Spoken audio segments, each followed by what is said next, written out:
This is the quote. "I would hate to give up on my dream of becoming a family lawyer just due to not being able to successfully handle this test."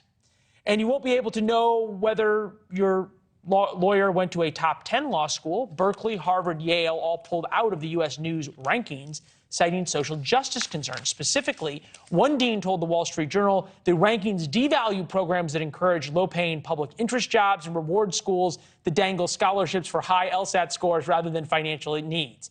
Ian Samuel knows a thing or two about going to law school, teaching at them as well. Former Supreme Court clerk to Antonin Scalia, which says everything you need to know about his credentials. Ian, what, next you're not going to have to pass the bar exam? Well, the bar exam, the bar exam has actually also been criticized on exactly the same grounds. I think there's at least one state where the bar exam is optional if you graduate from an in-state law school. But that's the point, is you can make these sorts of arguments about any kind of credentialing process. And it's not that I'm insensitive to them, but there are also people who need good lawyers and who need professionals to be well qualified in what they do. And those people also have dreams. Those people, especially, let's say you're a person who needs a family lawyer, not who wants to become one.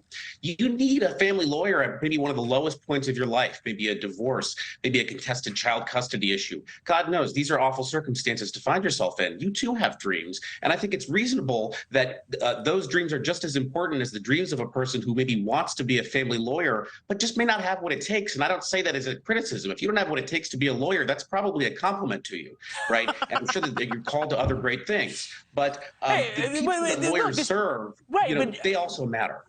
100%. And also, the next question would be, what about medical school? What about pilots who want to fly commercial airliners?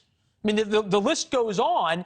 I'm wondering, I'm thinking about these deans of the top law schools, and you've dealt with these people because oftentimes it's people who go to top law schools become deans at top law schools. Is there a luxury of not having to worry about this? You only have to worry about just how woke all of your friends think you are and how you can go to conferences and talk to each other about what you're doing for diversity rather than whether you're creating the very best lawyers in the world? Well, so I think if you're a dean at a top law school, right, if you're a dean at Harvard or Yale or at Berkeley or my alma mater, NYU, go Violets, then you can tell yourself that, well, it's not as if we're admitting unqualified people. And that's true, because you're still going to be admitting people who are really excellent students and who are going to become excellent lawyers, who are not going to be incompetent. And there is still the bar exam to sort of catch you. The problem is that when this logic is extended the way that it logically is, then it devalues the credential for everybody, and it makes it eventually harder to really explain what it is law schools are there to do in the first place. Because it's not as if these very same deans would tell you, well, don't worry, we do a rigorous job in practical legal education. Everybody knows that, especially at the top law schools, the practical skills of lawyering are really not what's emphasized, and perhaps they shouldn't be. But if the practical skills of lawyering aren't going to be emphasized, and the credentials of the entering students aren't going to be emphasized, then what is it exactly that we are supposed to be emphasizing here? And I think that we know what the answer to that is. Well, I always just say the worst part of going to the #1 journalism school in the country was you actually had to forget everything you were taught in journalism school to then go be a journalist, because the two have nothing to do with each other.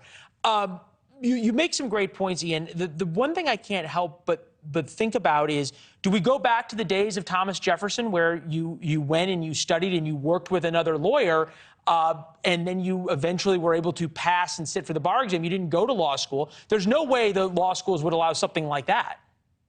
Well, so the fun fact for you, the last Supreme Court justice to not graduate from law school for $100 in today's Starbucks gift card is, Leland, Robert Jackson, one of the greatest Supreme Court justices we've ever had, an excellent lawyer. And Robert Jackson never attended law school. He did what was called law read. He read the law, where he worked at a law office for a while and eventually took the bar exam. I think that there's something to that. In California, you can actually still do that. And we may eventually reach a point where we ask, much like with CPAs versus accountants who aren't certified public accountants, is there really a lot of logic to have law schools for every single person who's going to practice law? If they're not about credentialing lawyers anyway, perhaps it'd be best to allow some lawyers to just have practical legal education, take the bar exam and practice. And if you want to, mint professors and high government officials and stuff like that, then you can always do that. Thanks for watching. Go to newsnationnow.com to find NewsNation on your television provider. And don't forget to subscribe. Click the red button to get more of NewsNation's fact-driven, unbiased coverage.